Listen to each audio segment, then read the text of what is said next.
This is Michael Gibbs from reporting from Police 1 with New Jersey State Trooper Mudduser Malik. He just went through a whole day of March of the Living at Auschwitz. We're here at the Galicia Museum, Jewish Museum in Krakow, Poland. Tell me, Trooper, how did yesterday go? And tell me about some of the emotions. We talked before you went on the March of the Living and toured Auschwitz. Tell me your reflections of the day yesterday. Sure, Mike.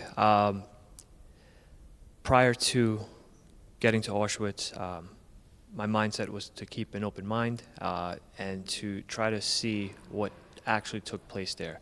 I give all the credit in the world to our tour guide, Amir, and the knowledge that he bestowed upon myself and the rest of our colleagues. I think the way he explained and broke down the atrocities that occurred over time with the details that he mentioned allowed all of us to benefit by learning and understanding how the process worked and how it took place over the course of years, not months, and how many millions of Jews were impacted and other populations as well. Someone asked me how I felt yesterday, and the truth was the process of going through my emotions wasn't complete. It took a whole day to process what actually occurred. And it could be summed up with one simple word, which is dehumanization. That occurred. It occurred in a very efficient way, which is so sad.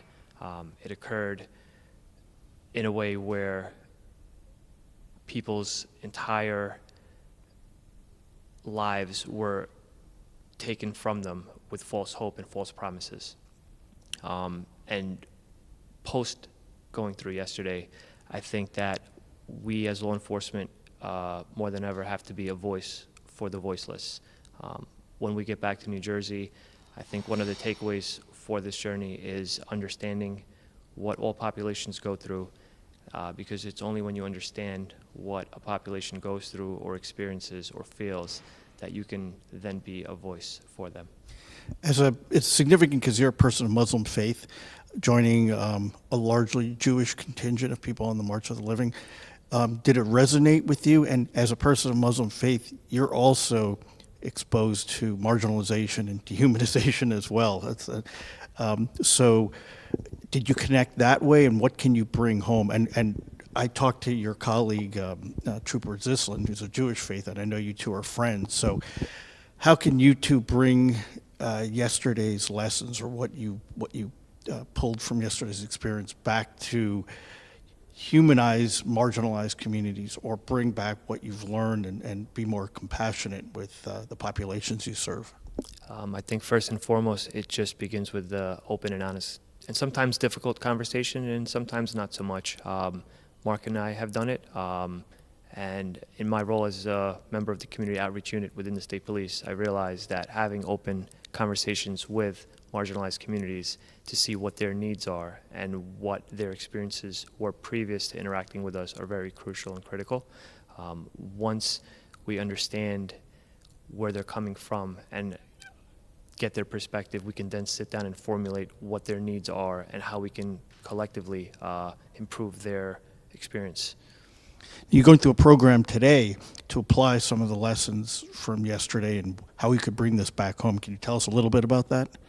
So the training that we're about to sit through right now is going to go over best practices on how to spread the information that we experienced yesterday. And like I mentioned before, and I think Marc mentioned it earlier, once we understand how to spread the information the right way is the best way for us to combat hatred and be a voice for the voiceless. I'm here with Trooper Marc Zislin. Yesterday we spent the day at the March of the Living at Auschwitz. We spoke earlier in that day on the way to the march, and in light of the all day we spent yesterday at Auschwitz and at the March of the Living, can you tell us what it meant to you, what kind of lessons you can bring back home? What was the takeaway from yesterday's events? Good morning. The takeaway was great. A huge takeaway. I don't even know where to begin. First, I've been in law enforcement for 17 years as a New Jersey State Trooper. I'm looking over, and it's out of the screen, but there's a sign over there that says, in German, it's "Work will set you free." It's the opening gates of Auschwitz. Right? I'm getting chills thinking about it. And that was something that they spoke about a lot yesterday prior to the march, or actually we walked through the gates as we marched from Auschwitz to Birkenau. I'm a Jewish person of Jewish faith as well as a New Jersey State Trooper, so for me this trip was extremely significant because it just not only was a lesson in history, it was a lesson in my family history and life as a Jewish person. The takeaways. I can't believe people would do this to dehumanize a whole population of people and try to make them basically extinct. I don't know how someone would be able to even fathom that. The process, how it began to where it ended, the process of the whole, I guess as Hitler put, the final solution of exterminating, killing of all the Jews. I don't know. It's still something that I need to process in my own head. But going through Auschwitz, seeing the hair of all the people, they had to shave their heads and take the hair, and then the Nazis would sell them. The shoes, it's just this takeaway of it's very difficult to express it.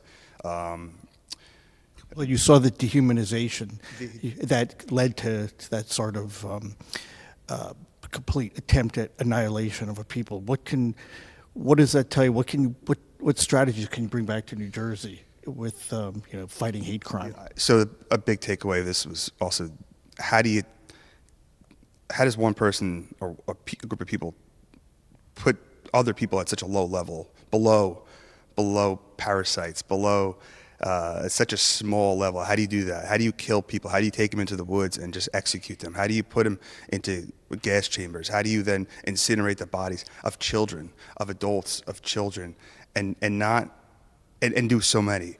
What takeaway? I think, like we discussed earlier, seeing someone in their beauty, not looking at anyone other than how beautiful they are and they can be. Being able to know that everyone has, and as a trooper, interacting with people on the road, interacting with society, knowing that initial, I'll talk about a car stop, and pretty simple, someone's speeding.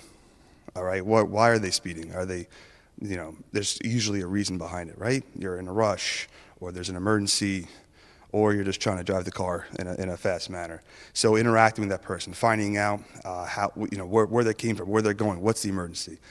That initial interaction and contact with someone.